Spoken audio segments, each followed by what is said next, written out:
Hey, welcome to Pod of Mercy. I am your host, Longhair Linda, and our guest co-host today is... Your flawless Mr. Take Note. Not flawless. It's definitely not flawless. I'm going to keep that in. Cheap imitations and that. Nick E. Dixon, red line picture. Hey, my network mate. Network mate. Yeah, how do you... Because I'm kind of like... You know how they have label mates? I'm guessing we're like network mates? Because they talk about it network? Yeah, because they talk about it. Does that sounds off, doesn't it? Do you know what? Fuck talk about it. Okay. These guys like to try and talk about it, but they talk about shit. Right. They brought Red Line on because they know we chat about shit. Uh-huh. That's it. And they brought you on because you chat about shit. But what to talk about? I have no idea what that means. Right?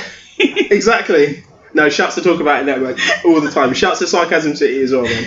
Okay, right. Love the family, loving the family. Do you know what, we're the bad kids. Red Line are like the bad little, you know what I mean, like distant relatives that you only invite over at Christmas, but everyone's like, fuck it, we're just going to drink and we'll never have to see them again for another year. We're that lot, we're them. We're that family member, that kind of drunk-ass uncle that you need to bring on holiday just because. Nice. Yeah. Okay. You know what I mean? Do you know when you have a picture of the family and one of them's kind of half folded out? Put the picture just to make space. That would be us. That's Red Line. Is that Red Line? Yeah. Fair assessment. Folded out in the picture. Okay. Fair enough. Well, I wanted to do a quick icebreaker with you. Yeah. I don't think we need too much warming up. I think the alcohol's helped you a little bit today so far, which is good because it's quite cold in here. But yeah, if we do a quick rapid fire, if you don't mind, yeah, I've got let's some go. questions for you. Oh, rapid fire. Now, normally these are 60 seconds, right. But the last two episodes I did with Flawless and with Roxanne, they both like beat the time. Yeah. So I have to shorten it. I think 60 seconds Who's might Roxanne? be Roxanne Pedder. Ooh. Yeah. I like the name. She's got a great name. So Wow. we've got 10 questions that you've got to answer in 45 seconds. Do you think you can do it? Can I answer them with a yes or a no? They're not really yes-nos. Then probably not, no. This is doomed to fail. It's nice that you have faith in us. Okay, so I'm going to go to my timer and then we're just gonna do our best. Why is there that time allocated? Because it was 60 seconds. Yeah. And then Roxanne and Flawless just breezed through that, so I had to shorten it. Yeah, but it's different. But we're different. Yeah, but there's still 10 questions, and I don't want every guest to just keep beating it. All right. Okay. All right. All right. How comes we're like? No. Go on. There's a lot of prejudice for the unfavoured family members. Do you want me to make it 60 seconds? I can do 60. No. That's fine. Jill, Red Line will kill it in 45. All right, we'll see. All right, you ready? I'll lie if I have to. Don't lie. Tell the truth. All right. Okay. Right. That's like I've got the contact. Right, are you ready? Ready. Okay, and go. Coke or Pepsi? Coke. Twitter or Instagram? Twitter. Summarise yourself in 3 words. Awesome, fit, fire. Favourite musician? Jimi Hendrix. If you had an extra hour of free time, how would you spend it? Masturbating. Dream car? Mate, I've only got 45 minutes. Dream car? Ferrari. Restaurant or home delivery? Restaurant. Favourite camera to use? Sony Mark II A7. Breakfast or dinner? Dinner. Biggest inspiration? Flawless. Well, you actually did it with 7 seconds to spare, which I'm really irritated 007 by. James Bond. So I have to somehow make these harder. I don't know how you managed it. All you need to do, Linda, all you need to do to make things harder is talk. It's so early in the episode. It is so early in the episode for this. Right, hang on. I'm gonna breeze right past that and go back to when you said when I asked you to summarise yourself in 3 words. Yeah. What were they again? Awesome, fit, and what? Fire. Awesome, fit, and fire. Okay. So I watched Terminator Dark Fate. Have you seen it yet? No. No. But I do have an opinion on it. Red I do Line. have How an can you have an opinion on opinion it. on a film you haven't seen? Because I've seen all the trailers. We promote the trailers. Yeah, but have you seen the film? No. So how can you have an opinion on a film based on trailers? Because they pretty much show the whole film in the trailer. No. You have an opinion on the trailer. I have an opinion of how I feel the film is going to be based on the trailer. Okay, well, I'm just going to move past that because there were three things. There were 3 things in Dark Fate that I found really funny. So Arnie's character, the Terminator, the original one, he says, "I'm efficient, a good listener, and I'm extremely funny." Oh. Which is what made me think, I'm going to ask Nick to summarise himself in 3 words. That's where that came from. Oh, I thought he was going to talk about the film. No, that was it. I'm hugely disappointed by that. This isn't Red Lion. Why would you bring out? Why did you try and talk about a film with someone from Red Lion and then just? It's just a little taster. It's like a trailer. That's it. That's all you get. We love trailers. I did not love that. That was no trailer. And you spoiled that part of the film for me as well. So how did I spoil it? How? Because I know it happened now, so it can be as funny. I thought the trailers. I told you that I've not seen the film from the trailer, so you've seen the film. You have an opinion on it, Linda, right? I told you I haven't seen the film, and then but you said that the whole film's in the trailer. So how could you know that? I didn't say that. Was your words. That was your words. You said the whole film was in the trailer. I said I can gather an opinion about the film based on the trailer. You said the whole film was in the trailer. Well, pretty much the whole film was shown in that. How, trailer. if you haven't seen the film? How do you know that? Because I can summarise the whole film from that trailer. How, if you haven't seen the film? If you'd seen the film and then said, you know what, when I watched the trailer before I went and saw the film, the whole film is in the trailer. But if you haven't even seen the film yet, you can't possibly know that for sure. It's only an opinion. We're going to move on to the discussion, because this wasn't even meant to be what the discussion was. I feel like I'm being attacked. It's not supposed to be an attack. It's definitely not supposed to be an attack. All right. So, yes. Nick, I wanted to talk to you. Hi, Nick. I wanted to talk to you about your 30s.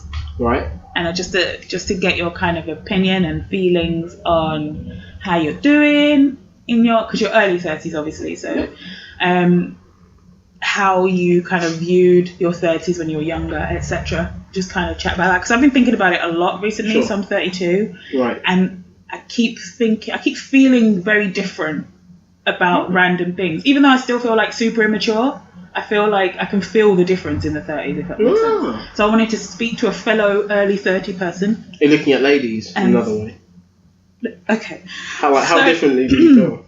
So when you were younger, what did you think like adulthood in general would be like for you? Like as a kid, did you think about adulthood at all?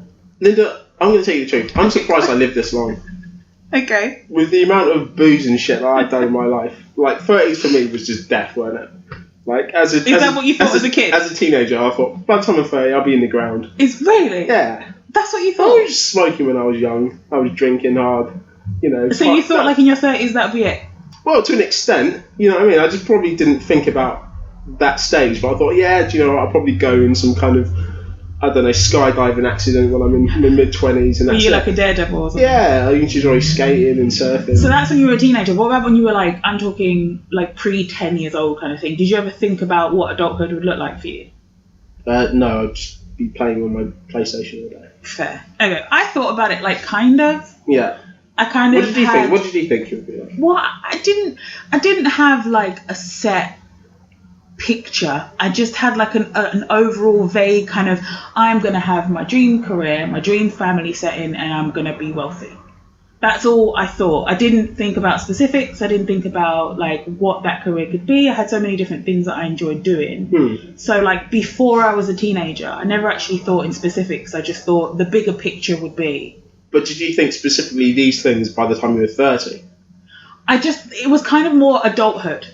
There you rather go. than 30. But that's a difference. But I think that the 30s stuff came in my teenage years though. Yeah. So you thought you had to get that. That's when I had a number. Yeah. I don't think I had like an age beforehand. But like when I was a teenager, that's when I was like, okay, so by 30 I'm gonna have X, Y, Z. Yeah.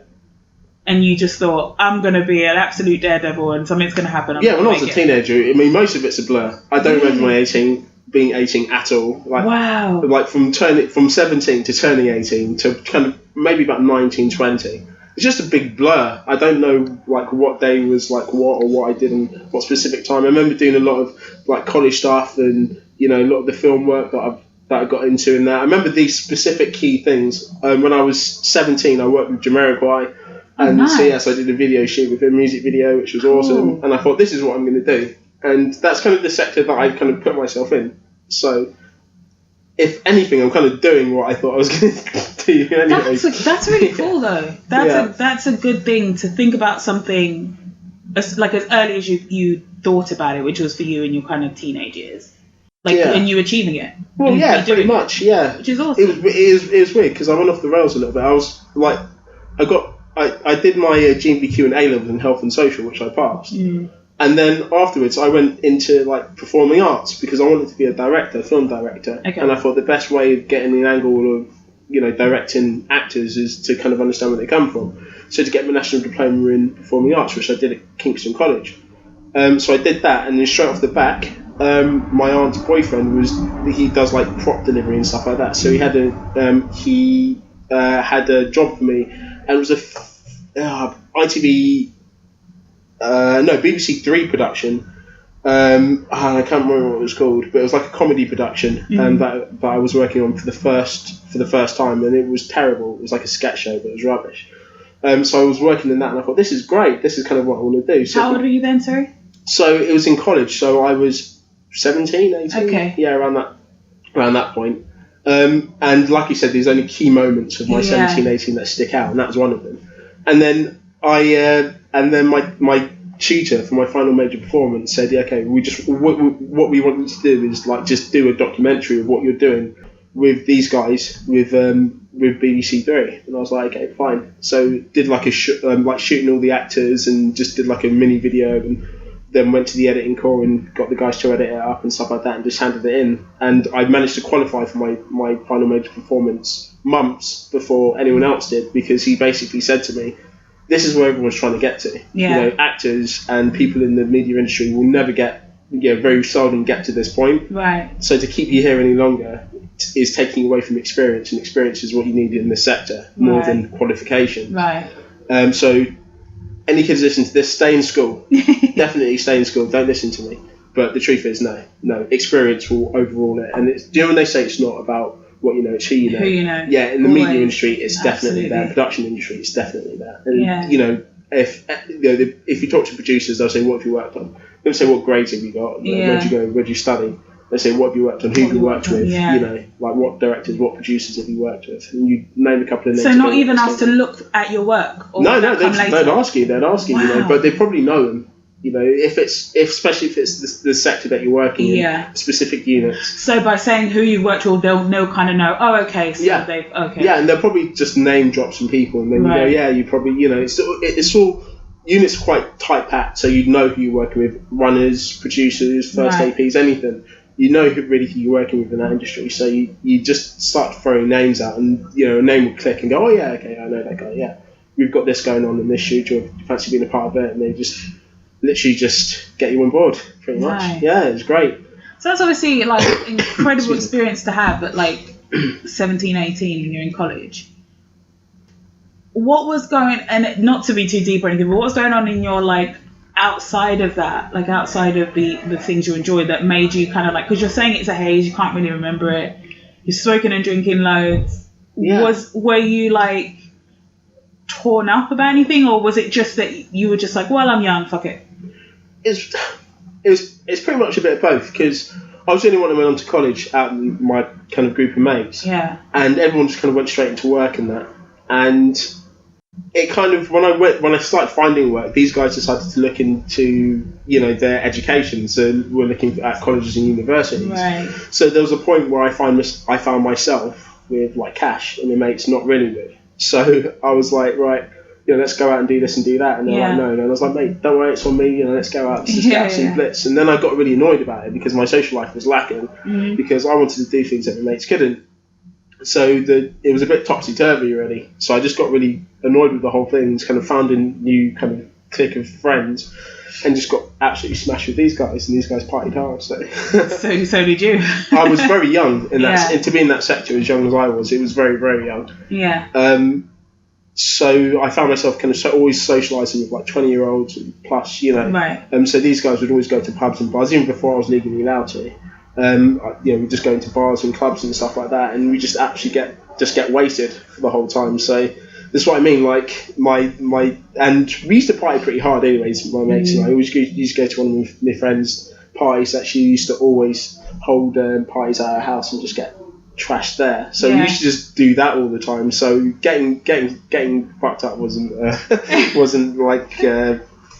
It was no stranger to me. I embraced it. So the fact that I could drink kind of with these guys just made it a bit. See, I can kind of relate with that in the sense of I started working at a young age, so I always liked to earn my own money. And in fact, So when I was like 12 or 13 or something, my English teacher told my mum that I should consider a career in law, right? So I should be like a solicitor or barrister because. But you didn't, right?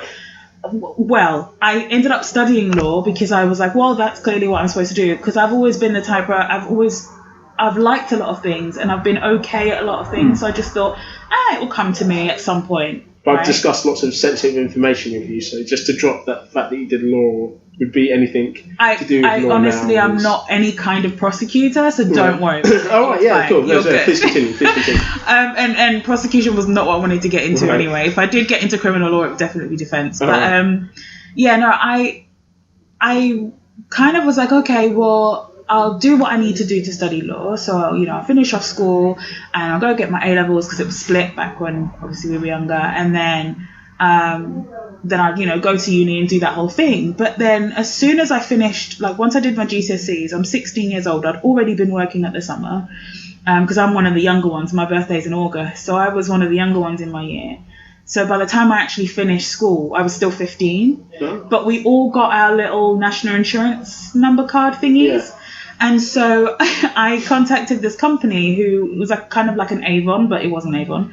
And they were pretty popular in my area. And a friend of mine who was older was like, oh, you can just get a job with them and you can go around and just put all these catalogs out and then come back and get all the orders and you get commission from that. And I was like, I can do that. That's easy. So I just lied about my age because I already had this national insurance number. Yeah. Clearly they don't check. Well, they didn't at the time. And so I was working from then. I had other little jobs when I was younger, like, dog walking was a good one. I earned a lot of money with that. And a bit of a paper round as well. So I earned some money with that. But regular Frank Spencer? A little bit, yeah. As soon as I started earning money, I was like, oh no, I want to do this. I don't want to be in a classroom. I do not want to be in a classroom at all. I want to do this. And that kind of kept happening to me. So I started sixth form at my school and then I quit in January because I was like, I need to earn money. At this point, I was like, I can do sales. I'm good at telesales. I'm going to do that. And I was earning money. I was having like a basic wage and commission because I was really good at it. So I was like, why am I wasting time in school working part-time when I could just work full-time and make loads of money? Yeah. And that kept happening to me for quite a few years in my late teens where I was like, I kept starting and then stopping, start and then stop in terms of education-wise because I'm like, no, I should really, I need to do this. But also I really like earning money. Yeah. And so I found myself in a similar position with you, with your friends, where it's like my friends were kind of doing the whole school thing. And I wasn't really.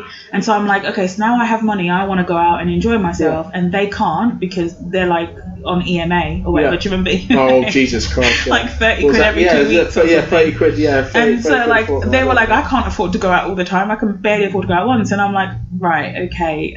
So then I got, older friends. And so I had, similar with you, I had all these older friends I used to go out with. And then it makes you go a little bit harder than I think you're ready for. Yeah. At that age, because everyone I hung out with was, like you say, 20 plus. Yeah, and absolutely. They were used to doing that, and I don't know that I was. But doesn't it fuck up your older years?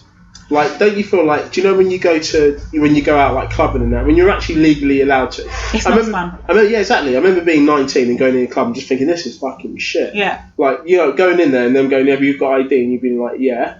And then showing it to them, and then them going, yeah, in you go. Like, what? That's shit. No, that's when I found my love for bars, because I started going clubbing when I was 15. Yeah. And I was like club exclusive. I was like, I'm not going to no pubs or bars and spending money there. I'm going to pre-drink as much as I can and then go into a club. That was the plan. Yeah. 15 to 18, that's all I did. Yeah. 2-3 times a week, every week, right? And then I got to 18 and I've got ID and, they're asking me for ID and I show it and I'm like, okay, so I can get in, all my friends can get in. This is shit. Like, and then I started discovering bars. I'm like, oh, this place is actually nice. I'll go there to actually enjoy it rather than going somewhere for clubbing purposes. Whoa. Why don't you enjoy clubs? No, it's not that. It's just that was the initial thing that happened when I was legally old enough to go. I was I don't really just want to go straight from pre-drink to a club in the middle of the night. I actually enjoy going to different bars and trying like cocktails and different things and actually seeing the atmosphere and being somewhere new. Because I was like, I don't want to just keep going clubbing all the time. This is boring now that I can get in without any problems. Nah, you had the right idea when you were younger. Get down, get smashed, reach for the fucking I kind of ended up doing that because I ended up sorting my life out and going back to uni when I was older. So in my 20s, I went back to uni, and then that's what happened. Back to the clubbing. Yeah, back to the clubbing. I had a good friend that worked at the SU behind the bar, so I literally used to spend. SU drinks are cheap anyway. SU is student union, sorry. So SU drinks are super cheap anyway, but. Like, if you have a friend, together after this. But like having a friend behind the bar, I spent about £5 a night and got absolutely wasted. That's right, that's it. Ridiculous. That's what it's about. And so yeah, no, I'm with you there. I managed a couple of bars when I was older in London. Oh really? Yeah. Cool. A couple of bars. Yeah. Couple of bars, yeah, a couple of cheeky bars. It was the Grey Goose. Nice. The Tram and Social. Shouts to people from London probably know it's a tram shed in Teton Broadway. But when I was managing, it was a Tram and Social. But it was the same thing, yeah. Well, for my mates, it was the same thing. It wasn't for me. I had to pay for everything. Well, I say I did, but you know. So then when you got into when you were proper in your 20s, so I'm not talking about your early 20s, I feel like that's still kind of teenage-ish. Right. So when you, let's say past 25, how did you kind of change your approach to just, career-wise, but also your life in general? Did anything change for you? Everything was a bit more serious after that because I was with my missus. And then at that time, we wouldn't have had my son yet. But we were definitely kind of in the thick of a relationship. Right. And before that, I wouldn't say I was anti-relationship, but I wasn't very pro it either. I was one to believe. My uncle always said to me, enjoy your life. Mm-hmm. You know what I mean? He said, don't be, if you're full in love and you want to be with someone, then be with someone, of course. But at the same time, he said, but at the same time you're young, do enjoy your life, enjoy your freedom. Yeah. And for me, this was the first kind of major relationship that I'd been in where I was kind of like, right, it's about me and this other person. Whether before it was just about me getting smashed all the time, going and working and doing whatever I want. You had someone else to consider now. Yeah, exactly. Did a. Just like even like in the film industry and stuff like that, I did a job in Italy. I could just get off and go wherever I wanted, and it's something that I need to now kind of reconsider. Yeah. Whether I had the time or whatever, and because there's another person as well, you're doing stuff, you're working towards stuff. I've not really had to kind of work for anything when I was younger. Right. I had everything given to me, handed to me and stuff. So it was nice to kind of be out at it by myself and having to kind of work for something and like everyone else, drive, and it makes you appreciate life a little bit more and kind of, like in that fulfillment that you get. So having someone else there as well, it was pretty good. It's a pretty special thing. So at that age, life was getting a bit more serious, I guess. A bit more settled, a bit more stable. Yeah. I kind of, drifted in and out now and again, just to see what everything was saying and whether I'd missed anything or. Yeah. Because it was a hard life to kind of dismiss and forget. Like I was going out at a really young age, going out and getting back to a really young age. So when I was old enough and people going to bars and things like that and enjoying themselves a bit more, for me, I enjoyed it, but I missed the kind of, I missed that other life. And I think it's just being young, I think it's just that age, and eventually you got to grow up. So. See, I think I was I don't know if it was lucky. I think of it as lucky, but maybe someone else might not. Going to uni, because I went back to uni at 22. Yeah. So I did a 4-year law degree, and a year of that was abroad. So I got to go to a European country, and I picked Greece. Where'd you go? Greece? Yeah, so I lived in Athens for a year. Oh. And during my first 2 years... Not beautiful women in Greece? A lot of beautiful everything in Greece. Greece is amazing. Yeah. But the women were particularly... they were all right. They were okay. Yeah. It depends where you go, to be fair. In Athens? No, you're saying Athens women. You have to go out a little bit of Athens. What have you got against Athens women? Absolutely, I just wasn't looking for them. Maybe that's what it was. I wasn't out there looking for them. Maybe you would have a different experience in Athens than I did. What was your experience? My experience was I never drank so much in my life. What was your experience with the women? I had a big girl group that we used to go out with. There was girls all the time, but we used to always go out. Didn't go to any clubs. Things got a little bit, playful. They didn't. We went to the beach every day and went bars every night. I know you're trying to get some kind of like porn lesbian story, but it's just that's not what's going to happen. Wait, in Athens, these things happen. What happens in Athens stays in Athens. I get it. Is this a popular thing that happens in Athens? Like when you're in London, right? When you learn about Athens, there's only one thing that happens down there. That's girl-on-girl action. They say blokes don't even bother unless you got a video camera. I must have missed that when I was in London. I didn't hear any of that. It went right over my head. No, you don't run in my circle. It's true. That's probably what it is. Right, so yeah, please do continue. No, but the reason I point that out is just the fact that I kind of got to relive that crazy time of just going out all the time, drinking all the time, having a good time, enjoying myself. I got to relive that. My first 2 years of uni, especially my first year, was crazy in London. And then obviously being in Athens in my third year. Coming back for my final year, I had to kind of be a tad more serious. As serious as I can be. I'm not a hugely serious person like that. But so I didn't really go out much in my final year. And so, I mean, I graduated, I was 25, going on 26. And at that point, I was like, I need to do something different. I need to just... I don't want to live in London anymore. I love London. It's too expensive. I need to just move somewhere, start afresh. And so I picked Manchester and just literally moved as soon as I found a place. I've never been to Manchester. Oh. And I was like, I'm not going to move to the sticks. I'm not going to move somewhere that's not a city, that doesn't have any kind of culture or character of any kind, because that would be too much of a culture shock from London. But I also want somewhere that's known to have good rent, at least compared to anywhere in the south, really. So I was like, I knew I had to kind of look north, but I just didn't like the look of anywhere else. And I was just like, you know what, Manchester, it seems okay. Let's give it a go. Worst thing that can happen is I don't like it and I move back. Yeah. Like it's not going to hurt me in any way. No. And that was 5 years ago. Wow. And you're still here. And I'm still here. Knocking about in Manchester. Knocking about in Manny. It's alright up here, isn't it? It's not bad, you know. I give it a lot of shit, but it's really not bad at all. I do. I don't like the weather.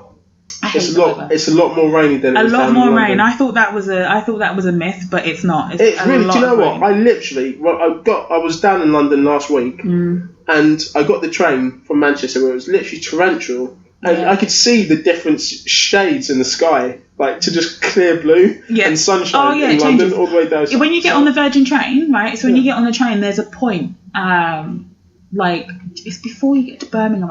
It's like Midlandsy kind of point. Yeah. You can see the sky change. Literally. You can actually see it as you're travelling, and it's just like, I'm getting to the north, I'm there. And then as soon as you arrive anywhere near Manchester, it's like, it's horrible. Like as soon as you get to like Stockport, you're like, right, yep, I'm here. I'm definitely here. Definitely grey rain. But it is nice. You know, what's nice is the city atmosphere, as well as the kind of ruralness as well, because you're not too far from the countryside, no matter where you go, like which direction. Yeah, I've got some beautiful views near where I live as well, which is nice. So it kind of gives me I get the best of both worlds. I've got these stunning kind of almost countryside type, you know, I've got hills and all sorts of really lovely scenery around rolling hills, but then I can also get I also got the city right here, you know, it's not far at all, so it's nice. It's a nice blend.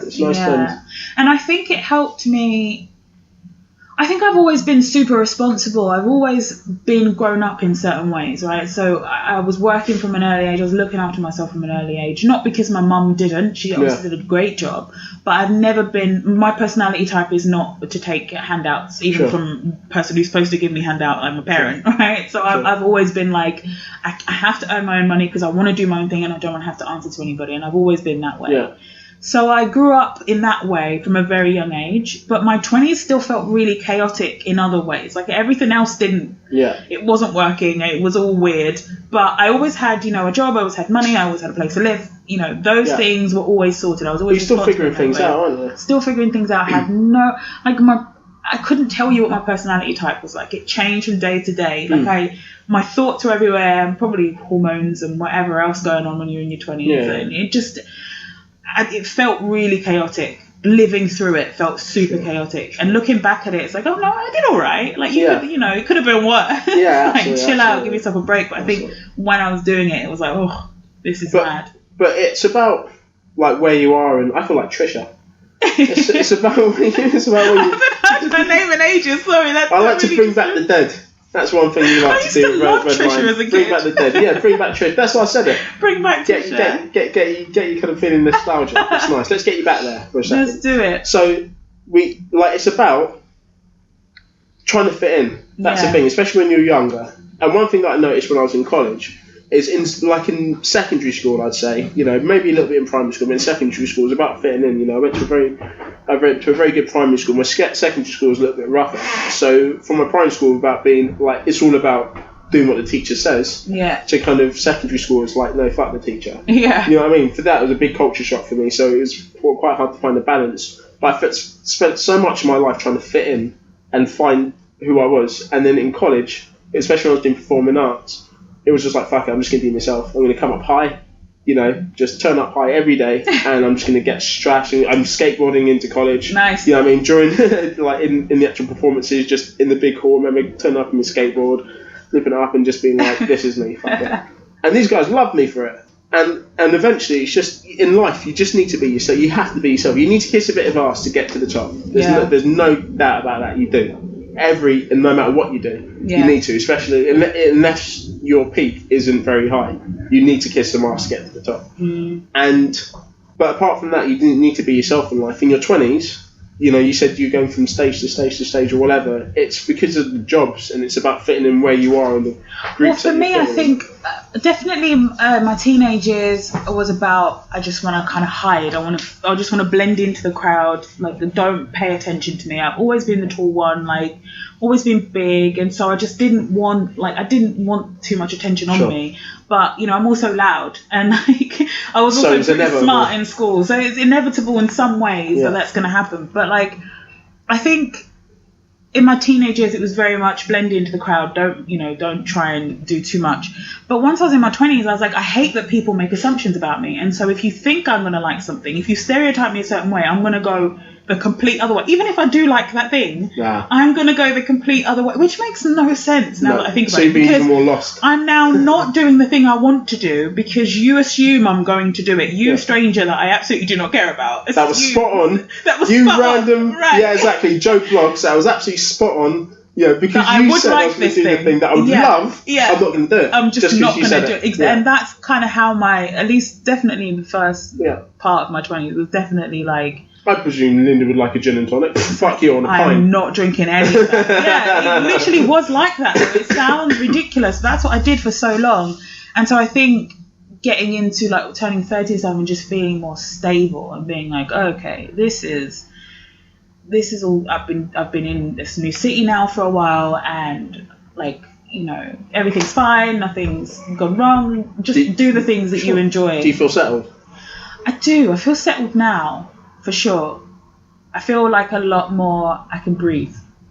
Like I'm not stressing about, like I stress about things because that's my personality type, but things that are to do with like my job and projects and stuff, not like my life. I'm not going, oh my God, like I need to do this and by this time and make sure this happens, and I'm not thinking like that at all. I'm just like, oh hey, I really enjoy doing that thing, I'm just going to try it. Well, on reflection, I think what you said is that you were quite, as a child, I know what I'm going to do. And obviously there was the 20s where there's indecisive. But again, it was you that decided that this is what you are going to and not going to stress at. And you've now made that work for you, which is really good. And I think that only happened because I personally think it's only because of like after turning 30. Just different things in my life were different. I was like, I quit smoking. Because one day I just looked down, I was like, why do I smoke? I hate how I smell. I must smell horrible to people. I hate when somebody's just had a cigarette and they come in and then like give you a hug and you're just like, oh, you stink. Like even if I like the person, I'm just like, and I'm like, someone must think that about me. And have you quit smoking? Yeah, I quit smoking. How long have you been clean? I haven't smoked now for, I'd say 2.5 years. 2.5 years. Maybe 3 almost. Linda, I'm going to say you've made great improvement. Thanks Your so life much. seems to be stable. You're not smoking anymore. I don't smoke. I went vegan. Vegan all as sorts well. of crazy things. Exactly. Yeah. You know that vegans need to shout about being vegan. Which we is do. Great, which It's actually the first time I've mentioned it on the podcast. No, I think I mentioned it with Roxanne. And then on Twitter and forums. In fact, your Twitter is just literally my Linda bio vegan. just says vegan. Just vegan. That's how vegans do. Well, unfortunately, that's all we've got time for. But next week on Twitter. Do you know what? It's a twin that ate his other twin. We need to bring Ginger back. Sure. All right, so I feel like maybe you got the stability stuff earlier because of the whole relationship thing, and then obviously starting a family. Yeah. Did you feel a noticeable shift then when you did turn 30? No. Or did it start because you were stable and everything already? No, anyone that knows me knows that I'm still like a bit of a kid. Yeah. Right. So I still like my Star Wars. I'm still a gamer. still watching the movies and stuff like that. I don't think that's not adult though. Well, it is, but that's the thing. But this is how I was when I was younger. Yeah. So you could imagine a kid saying, "I love all these things." You wouldn't bat an eyelid, would you? Right. And an adult saying, "I like all these things." There's a fine bridge. But for me, this is pretty much who I am. This is like I'm not gonna. Being an adult and being young and the things that you like and things that you dislike. I think maturity and how these things are then perceived becomes more elaborate as you get older. However, the basis of these things, the bare bones of them, are still the same. It's still the same. I'm still creative. I still make up stories like I did as a kid to get on paper, to be filmed, so people can watch them for entertainment and called films. Yeah. You know what I mean? But as a kid, you're just making up random stories with your toys, But the difference is, would anyone watch this? Right. Fight between, Optimus Prime and He-Man, which people would have watched when I was a kid, because that would have been a great fight. Yeah. That would have been a great fight. Yeah. Just quickly then, do you have any advice for 20-year-old you? 20-year-old me? What would you tell 20-year-old you now if you could speak to him? 20-year-old me, what was I doing when I was 20? I would say enjoy life a little bit more. And I don't know if that was possible when I was 20, because I was really enjoying life. You're having a great time. Yeah, exactly. But embrace it more, because I don't think in life you can really embrace it more. Don't live through regret. If you could, we'll not to get deep, but we'll have a limited time on this earth. Right. And if we're laying on a deathbed saying we should have, that for me is my biggest fear. Same. Even worse than dying. Yes. My biggest fear is that regret. Yeah. I should have done this. I didn't have time for doing this. I should have done that more. I should have done this more. There's always things that we could have done more. So what I'd say is live it. What you want to do and what you feel that you should do maybe doesn't make sense or isn't financially viable at the time, but if you can make it work, try and make it work and just live it and be happy. Because everyone's telling us to conform, everyone's telling us to work. We aren't designed to be in front of TV, on computers, earning millions of pounds for another corporation just to get a few pennies of it. We're designed to live life. We're designed to see the whole world, not just countries that people say we can and can't go to. We're all here, put on the same world to see the whole thing. So we should see it. If you want to go see it, go fucking see it. If you want to go and live your life, go and live it. If you want to just be with your family, go find a way of doing that. But just be happy within yourself. Yeah. And if you know that you're doing what's right within yourself, if you hate your job, everyone hates a job to an extent. But if you hate your job, fucking leave it, because you don't deserve to be there. It doesn't matter what your wife is saying, doesn't matter what your husband's saying, doesn't matter what anyone's saying. Leave it. If you're not happy, right, you're the only person to live your life. If you're not happy, fucking be happy. And that's what I say to my 20-year-old self. I absolutely won't be able to top that. So I'm just going to say I'd say the same thing to my 20-year-old self. You can't say the same thing. You can't just take my shit. You say something similar, but probably maybe not. That was actually a great message. It was an amazing message. That was actually a great message. Thank you, Paul. All right. Surprised, I'm shocked. Well, I'm deep. I go there. Very, very shocked. Actually, I'll scrap that. Have more sex. Okay, that's the Nick we know and love. Right, okay, so... Shag a few more women. No, I'll scrap it. No, shag a few more birds. Right, no, I'm joking. Let's move on then, since we haven't got very long. Okay. The final segment is something I call Mahakama. Mahakama is Swahili for court. Right. And this segment is, basically I'm trying to be less judgmental in my life. Right. And so I figured if I have a place where I can pick a topic, a thing, a person, whatever, right, and just judge it on the podcast, then it will help me to not feel the need to be so judgmental in my regular life. That makes no sense. It makes sense to me, and so we're going to go with it. And so basically, we're going to pick something, and we're going to say whether we're going to give it mercy or no. You understand that what you just said is now going to come up in the topic when someone asks me the definition of contradiction. That's fine. One thing you should know about me, I am a walking, talking contradiction. Okay, I contradict myself regularly. Nick, what's contradiction? Have you listened to the pod of mercy? It's go listen to it right at the end, and you will find out. Okay. Right, okay. So I thought, since you're a movie guy, yeah, I thought we could discuss one of my personal pet peeves, which is people being on their phones in the cinema. Yeah, I hate it. Sure, I hate it so much. So I love that. Have you ever seen that Am I the Arsehole subreddit on Reddit? Do you ever go on Reddit? Yeah, now and again. Yeah. So there's a subreddit called Am I the Arsehole, and it's the people kind of go in and ask, they give the scenario that they were in, the situation that they were in, and they say, am I the arsehole? And people comment and say yes or no, right? And it's very popular, this whole phone thing, but it's popular with people asking, are they arseholes for confronting people that are on their phones to say something to them by saying, hey, put your phone away or whatever. Sure. And they keep, it's very popular. I noticed this the other day and I was like, oh, this would be good to talk about. So what we're going to do, we're going to look at some scenarios. Okay. And we're going to see if the person that chooses to confront the phone user should get mercy or not. Sure. Okay. Yeah. Now, since we're using the Our Kid podcast space, shout out to Our Kid. Go subscribe on all podcast platforms. We're going to give them names just to make it easier to keep track of who we're talking about. Okay. So in these scenarios, the phone user is Lewis. Okay. And the person doing the confronting is Jay. Cool. Okay. Green go. So. Mercy or no mercy for Jay. Remember, this is for the person confronting. Okay, so the first scenario is if Lewis is only using it when the trailers are on. Mercy or no mercy for Jay saying something to him? No mercy, man. Trailers is fucking important. You need to know what's coming on. Thank you. I think the exact same thing. People keep like rustling and talking throughout trailers. I'm like, but this is like part of the experience. Do you know what? If I was in a cinema and the new Star Wars trailer came on and someone jumped on their phone, it wouldn't be mercy or no mercy. It'd be mercy or no mercy from the corpse after I jump in and tear their fucking head off. Okay. I would kick them from around my seat. We don't promote violence, but okay. We don't promote violence, no. So, alright, so what if Lewis turns his brightness all the way down and only checks his phone every 15 minutes throughout the film? How would you know? You can tell the glow isn't as bright. So he's turned his brightness down. Is Jay wrong for saying something to him still? Well, if Jay's noticed it, then no. So the glow's still high enough for Jay to say something, so no. Wait, you said no mercy at the beginning. You meant mercy for Jay. For confronting him. Oh, yeah, mercy. Yeah. So mercy again for confronting him. Yes. Fine, yeah. Cool. Same, I agree with you. What if Lewis is there with his kids, but it's like a proper kids movie, and he's not interested at all? So he's on his phone, but it's a kids movie. No, because sometimes... Is Jay wrong for still saying something to him? No, mercy for Jay, because even in kids' films, there's some deep scenes, man. Some kids' films are deep. You know what I mean? And those kind of quiet moments where, with that, right at the end, where they have their kind of the moments of grandeur, and they become, a little bit more wise for the whole occasion, and you're taken in, and you kind of tear a little bit. And if someone's like, "You're right, mate," yeah, but a fucking film, it's shit. What just if for kids. He's checking his phone though, not actually on the phone, but he's checking it, like he's on Facebook or something. This is personal to me because I was watching Finding Dory, and there was a woman there with her kids. She had no interest in it. Their kids were like glued to the screen. She had no interest, and she's on her phone on Facebook the whole time. Yeah. And it drove me nuts. So mercy if Jay said something, or no mercy? I would still say mercy, man, because... Right. What if, then, Lewis is waiting to hear about a family emergency? How would you know?